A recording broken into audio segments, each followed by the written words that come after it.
তো বন্ধুরা, সবার জন্য বড় খুশির খবর, এখন যদি আপনি যুবসাথী ফর্ম আপনি জমা দিয়েছেন ক্যাম্পে, তো সেক্ষেত্রেও আপনি ভূমিহীন ক্ষেত মজুরের জন্য আপনি আবেদন করতে পারেন, কোনো রকমের সমস্যা নেই। তো এটা নিয়ে ক্যাম্পে ফর্ম জমা নেওয়া যে অফিসার সে কী বললো সেটা আপনাকে জানিয়ে দেবো, এবং সঙ্গে বর্তমানে সম্পূর্ণ নতুন পদ্ধতির মাধ্যমে কীভাবে আপনি ভূমিহীন ক্ষেত মজুরের জন্য আপনি আবেদন করতে পারবেন তার স্টেপ বাই স্টেপ প্রসেস দেখিয়ে দেবো। অনেকে কিন্তু ফর্মটা ভুলভাল ফিল আপ করছেন, কীভাবে সঠিক পদ্ধতির মাধ্যমে ভূমিহীন ক্ষেত মজুরের ফর্মটা আপনি ফিল আপ করবেন, তার সঙ্গে কী কী ডকুমেন্টস অ্যাটাচ করতে হবে, বয়স কত লাগবে, এবং কীভাবে আপনি এর স্ট্যাটাস কীভাবে চেক করবেন সেটা কিন্তু এই ভিডিওতে আপনাদের দেখিয়ে দেবো। এবং কারা আবেদন করতে পারবে, কারা আবেদন করতে পারবেন না, সেটাও কিন্তু এই ভিডিওতে আপনাদের জানিয়ে দেবো। সেই জন্য ভিডিওটা প্রথম থেকে শেষ পর্যন্ত অবশ্যই দেখবেন মনোযোগ সহকারে, এবং আমাদের চ্যানেলে প্রথমবার ভিজিট করে থাকলে আমাদের চ্যানেলটিকে সাবস্ক্রাইব করে রাখুন এবং পাশে থেকে বেল আইকনটিকে অবশ্যই প্রেস করে রাখুন। তো চলুন আজকে ভিডিওটা শুরু করা যাক। তো ফর্ম ফিল আপটা কীভাবে করবেন এবং স্ট্যাটাস কীভাবে চেক করবেন সেটা দেখানোর আগে আপনাদের বলে দিই যোগ্যতা এখানে কী বলা হয়েছে। এখানে দেখতে পাচ্ছেন, এখানে পরিষ্কারভাবে বলা হয়েছে যে যারা কিন্তু কৃষক বন্ধুর প্রকল্পের জন্য যোগ্য নয়, যারা কিন্তু বর্তমানে কৃষক বন্ধু পান না, জমি না থাকার কারণে কৃষক বন্ধু অ্যাপ্লিকেশন করেননি, সুবিধা পান না, তো সেক্ষেত্রে তারা আবেদন করতে পারবে। এবং যারা কিন্তু বর্গা চাষি হিসাবে তালিকাভুক্ত নয় তারা আবেদন করতে পারবে। এবার কারা আবেদন করতে পারবে না? যারা কিন্তু বর্তমানে কৃষক বন্ধু প্রকল্পের সুবিধা পাচ্ছেন অথবা যারা লক্ষ্মী ভাণ্ডারের সুবিধা পাচ্ছেন তারা এর জন্য আবেদন করতে পারবেন না। তো এটা থেকে বুঝতে পারছেন, আপনি যদি বর্তমানে যুবসাথী প্রকল্পের জন্য আপনি আবেদন করে থাকেনও, তো সেক্ষেত্রেও আপনি কিন্তু এই ভূমিহীন ক্ষেত মজুরের জন্য আপনি আবেদন করতে পারেন, কোনো রকম সমস্যা নেই। এই প্রকল্পে আবেদন করলে বছরে কিন্তু টোটাল 4,000 টাকা প্রোভাইড করা হবে, দুবার 2,000 করে। একটি রবি মরশুমে একবার 2,000 এবং খারিফ মরশুমে একবার 2,000 টাকা কিন্তু প্রোভাইড করা হবে, টোটাল বছরে 4,000 টাকা। এবার আপনার দেখিয়ে দিই ফর্ম ফিল আপটা আপনি কীভাবে করবেন। দেখুন, এই ফর্ম ফিল আপ কিন্তু অনেক মানুষ ভুল করছে, সেজন্য ভালো করে দেখতে দেখুন। সর্বপ্রথম কিন্তু এখানে আপনি ফটো মারাবেন, এখানে ঠিক আছে, এখানে কিন্তু ফটো মারাতে হবে। অনেকে ফটো মারাচ্ছেন না, এখানে কিন্তু আপনাকে একটি পাসপোর্ট সাইজের আপনার ফটো কিন্তু মারিয়ে দেবেন এখানে, ঠিক আছে। ফটো মারিয়ে দেওয়ার পর তারপর আপনি কী করবেন, তারপর এখানে পার্সোনাল ডিটেলস কিন্তু আপনাকে বসাতে হবে। যেরকম সর্বপ্রথম এখানে নাম, এখানে বলা হয়েছে আপনার নামটা বসাতে হবে ক্যাপিটাল লেটারে, বড় হাতের অক্ষরে কিন্তু আপনার নামটা সঠিকভাবে লিখে দেবেন, ঠিক আছে। আপনার যদি কালো পেন হয় সবথেকে ভালো হয়, তো সেক্ষেত্রে ক্যাপিটাল লেটারে আপনি আপনার নামটা লিখে দিলেন। লিখে দেওয়ার পর তারপর আপনি কী করবেন, এখানে রেসিডেন্সিয়াল অ্যাড্রেস আপনাকে বসাতে হবে, অর্থাৎ যে আপনার ঠিকানাটা বসাতে হবে। তো সেই জন্য আপনি কী করবেন, এখানে দেখতে পাচ্ছেন যে ভিলেজ, গ্রামের নামটা কিন্তু সঠিকভাবে এখানে বসিয়ে দেবেন। বসিয়ে দেওয়ার পর গ্রাম পঞ্চায়েতের নামটা বসিয়ে দেবেন। বসিয়ে দেওয়ার পর তারপর আপনি কী করবেন, তারপর এখানে দেখতে পাচ্ছেন যে পোস্ট অফিসের নামটা আপনাকে বসাতে হবে। গ্রাম পঞ্চায়েতের নামটা বসিয়ে দেওয়ার পর পোস্ট অফিসের নামটা বসিয়ে দিবেন। বসিয়ে দেওয়ার পর ব্লকের নামটা আপনি সঠিকভাবে বসিয়ে দিবেন। সবগুলো কিন্তু বড় হাতের অক্ষরে, কথাটা খেয়াল রাখবেন। তারপর আপনি কী করবেন, পুলিশ স্টেশন এখানে বসিয়ে দিবেন নামটা। তারপর আপনি কী করবেন, এখানে ডিস্ট্রিক্ট নামটা বসিয়ে দিবেন। বসিয়ে দেওয়ার পর তারপরে পিনকোড, এখানে পিনকোডটা কিন্তু সঠিকভাবে বসিয়ে দিবেন, ঠিক আছে। পিনকোড বসিয়ে দিবেন। পিনকোডটা বসিয়ে দেওয়ার পর তারপর আপনি কী করবেন, যে এখানে ফাদার্স অথবা হাজব্যান্ড নেম, আপনার বাবার অথবা আপনি যদি বিবাহিত মহিলা আবেদন করছেন সেক্ষেত্রে আপনার স্বামীর নামটা বসিয়ে দিতে পারেন।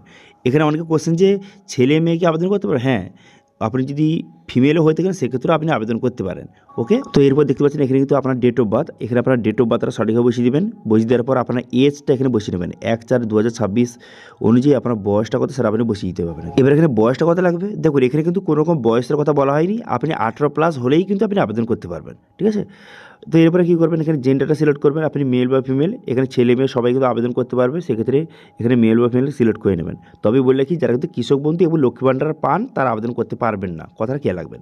তারপর কাস্টটা সিলেক্ট করবেন, আপনি জেনারেল, SC ST OBC যেই কাস্টে হয়ে থাকেন ওখানে সেটা সিলেক্ট করবেন। করে দেওয়ার পর মোবাইল নাম্বার, এখানে কিন্তু মোবাইল নাম্বারটা সঠিকভাবে বসিয়ে দিতে হবে। যেই মোবাইল নাম্বারটা আপনার ব্যাংকের সঙ্গে লিঙ্ক রয়েছে সেই মোবাইল নাম্বারটা এখানে বসিয়ে দেবেন, ঠিক আছে। বসিয়ে দেওয়ার পর তারপর আপনি কী করবেন, তারপর এখানে বলা হয়েছে যে আধার নাম্বার, আপনার আধার কার্ডের নাম্বারটা সঠিকভাবে বসিয়ে দেবেন। আধার কার্ড নাম্বারটা বসিয়ে দেওয়ার পর তারপর আপনি কী করবেন, ভোটার কার্ডের নাম্বার, এখানে আপনার ভোটার কার্ডের নাম্বারটা বসিয়ে দেবেন। বসিয়ে দেওয়ার পর তারপর এখানে ব্যাংকের তথ্য, আপনার যে ব্যাংক ডিটেলস কিন্তু আপনাকে এখানে বসাতে হবে। সেই জন্য আপনি কী করবেন, এখানে আপনার ব্যাংকে যে নামটা রয়েছে, আপনার ব্যাংক অ্যাকাউন্টে আপনার যে নামটা রয়েছে সেই নামটা কিন্তু সঠিকভাবে বসিয়ে দেবেন, ঠিক আছে। এখানে বলা আছে ব্যাংক অ্যাকাউন্ট অনুযায়ী যে নামটা রয়েছে আপনার সেই নামটা এখানে সঠিকভাবে বসিয়ে দিবেন, সবগুলো কিন্তু বড় হাতের অক্ষরে। তারপর আপনি কী করবেন, অ্যাকাউন্ট নাম্বার বসিয়ে দিবেন, ব্যাংকের অ্যাকাউন্ট নাম্বার বসিয়ে দেওয়ার পর তারপর আপনি কী করবেন, এখানে ব্যাংকের যে IFSC কোড, এখানে ব্যাংকের IFSC কোডটা সঠিকভাবে বসিয়ে দেবেন। ব্যাংকের IFSC কোডটা সঠিকভাবে বসিয়ে দেওয়ার পর তারপর আপনি কী করবেন, এখানে দেখতে পাচ্ছেন যে ব্যাংকের নাম, এখানে কিন্তু আপনার ব্যাংকের নামটা সঠিক বসিয়ে দিবেন। বসিয়ে দেওয়ার পর তারপর আপনি কী করবেন, এখানে ব্রাঞ্চের নাম, আপনার যে ব্যাংকটা যেখানে রয়েছে, যে ব্রাঞ্চ রয়েছে সেই ব্রাঞ্চের নামটা বসিয়ে দিবেন। ব্রাঞ্চের নামটা বসিয়ে দেওয়ার পর এখানে অ্যাকাউন্ট টাইপ কিন্তু আপনাকে সিলেক্ট করতে হবে। আপনার ব্যাঙ্কটা যে সেভিংস অ্যাকাউন্ট, আপনার যে অ্যাকাউন্টটা কী অ্যাকাউন্ট, সেভিংস অ্যাকাউন্ট না কারেন্ট অ্যাকাউন্ট, সেটা আপনি এখান থেকে সঠিকভাবে আপনাকে সিলেক্ট কিন্তু করতে হবে। যদি সেভিংস অ্যাকাউন্ট হয়ে থাকে সেক্ষেত্রে সেভিংস অ্যাকাউন্ট এখান থেকে সিলেক্ট করবেন। যদি কারেন্ট অ্যাকাউন্ট হয়ে থাকে সেক্ষেত্রে কারেন্ট অ্যাকাউন্ট এখান থেকে আপনাকে সিলেক্ট কিন্তু করতে হবে। ঠিক আছে, তো এবার আপনার হিসাব মতো আপনি সিলেক্ট করে নেবেন। করে নেওয়ার পর তারপর আপনি কী করবেন, তারপর এখানে দেখতে পাচ্ছেন এখানে বলা হয়েছে যে ব্যাঙ্ক ডকুমেন্টস কিন্তু আপনাকে সিলেক্ট করতে হবে, যে আপনার ব্যাংকের পাসবুক আপনার রয়েছে না ক্যান্সেল চেক রয়েছে। যদি আপনার ব্যাংকের পাসবুক থেকে থাকে সেক্ষেত্রে পাসবুক এখানে ঠিক চিহ্ন মারবেন। যদি আপনার ব্যাংকের ক্যান্সেল চেক থেকে থাকে সেক্ষেত্রে ক্যান্সেল চেক এখান থেকে ঠিক চিহ্ন মারবেন। ঠিক আছে, তারপর কিন্তু নমিনি ডিটেলস কিন্তু আপনাকে বসাতে হবে। এবার দেখুন এখানে অনেকে কোশ্চেন করেছিল যে নমিনি কাকে কাকে রাখতে পারবো। দেখুন এখানে কিন্তু আপনারা যাকে নমিনি রাখতে চান আবার সবাইকে নমিনি রাখতে পারবেন, কোনো সমস্যা নেই। যাকে নমিনি রাখতে চান তার নাম বসিয়ে দেবেন এবং নমিনির সঙ্গে তার রিলেশনটা কী, আপনি আপনার মেয়েকে নমিনি রাখতে চান অথবা আপনি আপনার যে বাবাকে নমিনি রাখতে চান, বাবাকে, মাকে, দাদাকে, যাকে ইচ্ছা আপনি নমিনি রাখতে পারেন। ঠিক আছে, তো রিলেশনটা এখানে বসিয়ে দেবেন, যে আপনার সঙ্গে যে যাকে নমিনি রাখছেন তার সঙ্গে আপনার রিলেশনটা কি সেটা বসিয়ে দেবেন। বসিয়ে দেওয়ার পর নমিনি ফাদার্স অথবা হাজব্যান্ড নেম, যাকে নমিনি রাখছেন তার বাবার নাম অথবা তার স্বামীর নামটা বসিয়ে দেবেন।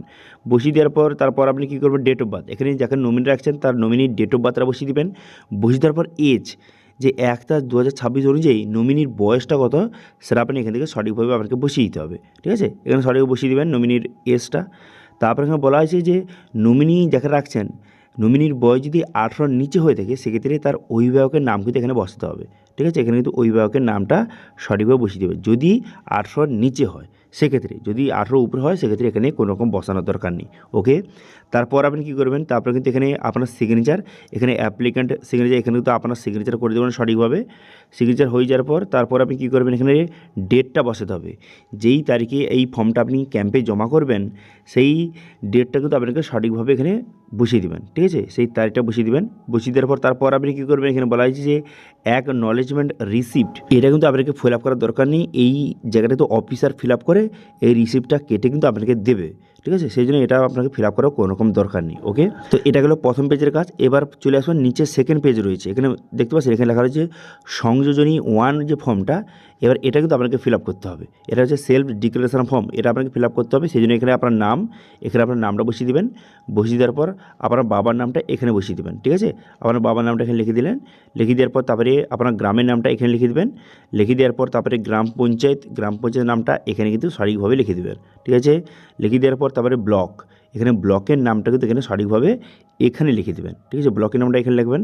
লিখে দেওয়ার পর তারপর আপনি কী করবেন, থানার নামটা এখানে লিখে দেবেন।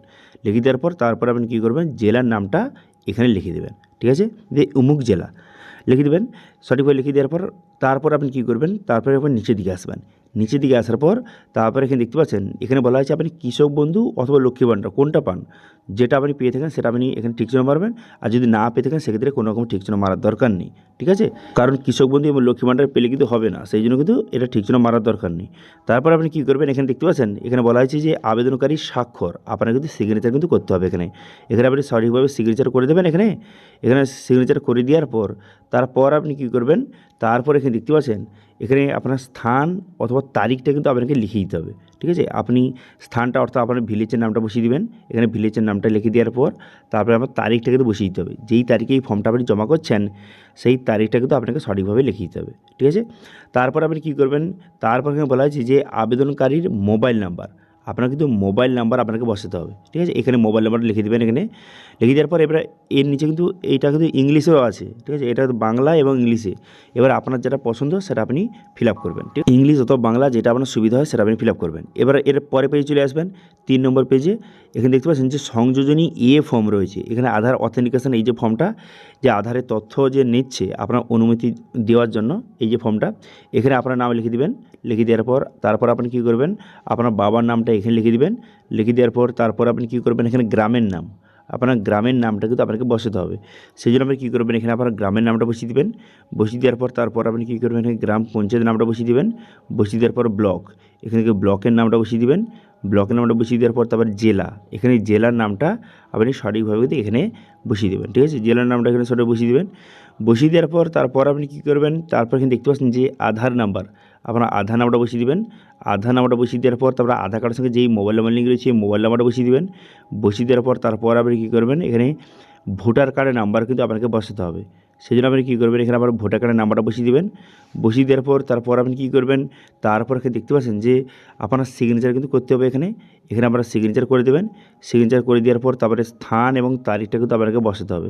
এখানে স্থান, এখানে আপনার ভিলেজ নাম বসিয়ে দেবেন এবং তারিখ, যেই তারিখে আপনি ফর্মটা জমা দেবেন সেই তারিখটা লিখে দেবেন। এটা ইংলিশেও রয়েছে। তারপর আপনি কী করবেন, এই 3টি যে ফর্ম কিন্তু আপনি প্রিন্ট আউট করে এই 3টি পেজ কিন্তু আপনাকে ফিল আপ কিন্তু করে নিতে হবে। করে নেওয়ার পর তারপর কী কী ডকুমেন্টস অ্যাটাচ করবেন, তো এর ফর্মের সঙ্গে কিন্তু আপনার ভোটার কার্ড, আধার কার্ড এবং ব্যাঙ্ক অ্যাকাউন্ট এই 3টি জেরক্স করবেন। করে দেওয়ার পর এই জেরক্সের নিচে কিন্তু আপনার সিগনেচার কিন্তু অবশ্যই করে নেবেন, সিগনেচার, ঠিক আছে। এই 3টি জেরক্স করে জেরক্সের নিচে আপনার সিগনেচার করে দেবেন। করে দেওয়ার পর এই 3টি ফর্মের সঙ্গে আপনি অ্যাটাচ করবেন, ঠিক আছে। কোন 3টি ফর্ম, এই যে সংযোজনী এ ফর্ম একটা, সংযোজনী 1 ফর্ম 2টো, আর যে মেন ফর্মটা প্রথম যে পেজটা, এটা, এই 3টি পেজ কিন্তু আপনি প্রিন্ট আউট করবেন। এই পিডিএফের লিঙ্ক তো ভিডিও ডেসক্রিপশনে প্রোভাইড করে দেবো, সেখানে গিয়ে কিন্তু এই 3টি ফর্ম আপনি প্রিন্ট আউট করে ফিল আপ করে সমস্ত ডকুমেন্ট অ্যাটাচ করে আপনার ক্যাম্পে কিন্তু জমা দিয়ে আসতে হবে, ঠিক আছে। এখন বর্তমানে আপনারা সবাই জানেন যে এখন কৃষক বন্ধু থাকলেও যুবসাথী প্রকল্পের জন্য আবেদন করা যাচ্ছে। তো সেই জন্য যদি আপনার যুবসাথী প্রকল্পের জন্য আপনি আবেদন করেছেন, সেক্ষেত্রেও আপনি কিন্তু এই ভূমিহীন কৃষকের জন্য আপনি আবেদন করতে পারেন, কোনো সমস্যা হবে না। কারণ সেখানে ক্যাম্পে যে অফিসার রয়েছে তাকে আমি জিজ্ঞাসা করেছিলাম যে বর্তমানে কৃষক বন্ধু থাকলে যদি যুবসাথীর জন্য আবেদন করা যায়, সেক্ষেত্রে যুবসাথী যদি আমি আবেদন করি, সেক্ষেত্রে আমি ভূমিহীন কৃষকের জন্য আমি আবেদন করতে পারবো ক্ষেত মজুরের জন্য। বুঝতে তারা বললো যে হ্যাঁ, আবেদন করতে পারেন, কোনো সমস্যা নেই। এখন বর্তমানে আপনি যদি যুবসাথী ফর্ম জমা দিয়েছেন, তারপরে আপনি এই ভূমিহীন ক্ষেত মজুরের জন্য আপনি জমা দিতে পারবেন ফর্মটা। কিন্তু তবে একটা কথা খেয়াল রাখবেন, আপনার কৃষক বন্ধু থাকলে কিন্তু হবে না। কৃষক বন্ধু যদি না থাকে সেক্ষেত্রে জমা দেবেন, ওকে। এবং যেসব মহিলা কিন্তু লক্ষ্মী ভাণ্ডার পাচ্ছে তারা কিন্তু আবেদন করলে হবে না। লক্ষ্মী ভাণ্ডার যদি না পান সেক্ষেত্রে আপনি আবেদন করতে পারেন। তাহলে কি হলো যে কৃষক বন্ধু এবং লক্ষ্মী ভাণ্ডার যদি আপনার থাকে, সেক্ষেত্রে আপনি আবেদন করতে পারবেন না। কিন্তু যদি যুবসাথীর জন্য আপনি বর্তমানে আবেদন করে থাকেন, সেক্ষেত্রেও আপনি এই ভূমিহীন ক্ষেত মজুরের জন্য আপনি আবেদন করতে পারেন, কোনো সমস্যা নেই, ওকে। আচ্ছা, এবার আপনি দেখিয়ে দিই যে স্ট্যাটাস কীভাবে চেক করবেন।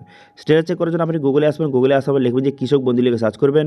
করে দেওয়ার পর তারপর কৃষক বন্ধু প্রথম দেখতে পাচ্ছেন অফিসিয়াল ওয়েবসাইট, এখানে ক্লিক করবেন। এখানে ক্লিক করে দেওয়ার পর তারপরে এই পেজটা কিন্তু আপনার সামনে ওপেন হয়ে গেল। ওয়েবসাইট আপনার সামনে ওপেন হয়ে যাওয়ার পর এখানে নথিভুক্ত কৃষকের তথ্য, এই অপশানে ক্লিক করবেন। এই অপশানে ক্লিক করে দেওয়ার পর তারপরে এখানে সার্চ বাটনে ক্লিক করে এখান থেকে কিন্তু আপনাকে সিলেক্ট করতে হবে। সিলেক্ট অপশানে ক্লিক করে এখানে আপনার ভোটার কার্ড অথবা আধার কার্ড অথবা আপনার যে মোবাইল নাম্বার অথবা অ্যাকনলেজমেন্টের যে নাম্বার প্রোভাইড করেছিল সেটা দিয়েও আপনি স্ট্যাটাস চেক করতে পারেন। এখান থেকে কিন্তু স্ট্যাটাস চেক হবে। সেই জন্য ভোটার কার্ড সিলেক্ট করবেন। করে দেওয়ার পর আমরা আইডি কার্ডের নাম্বার বসিয়ে এখানে আই অ্যাম নট রোবট এখানে টিকচিহ্ন মেরে এখানে সার্চ বাটনে ক্লিক করবেন। এখন বর্তমানে কিন্তু নো ডাটা ফাউন্ড দেখাবে, কিন্তু বর্তমানে সবাই জমা নিচ্ছে, সেই জন্য কিন্তু এখন এন্ট্রি করা হয়নি। যখন এন্ট্রি হয়ে যাবে তখন এখান থেকে আপনি খুব সহজে স্ট্যাটাসকেও চেক করতে পারেন, ঠিক আছে। তো আশা করি বুঝতে পারছেন বর্তমানে ভূমিহীন ক্ষেত মজুরের জন্য আপনি কীভাবে ফর্মটা ফিল আপ করবেন সঠিক পদ্ধতির মাধ্যমে, সেটা আপনাকে দেখিয়ে দিলাম। এবং সঙ্গে যুবসাথী প্রকল্পের জন্য আপনি আবেদন করেছেন, তো সেক্ষেত্রে আপনি ভূমিহীন ক্ষেত মজুরের জন্য আপনি আবেদন করতে পারবেন কি পারবেন না সেটা আপনাকে জানিয়ে দিলাম। এবং কীভাবে এর স্ট্যাটাস চেক করবেন সেটাও আপনাকে দেখিয়ে দিলাম।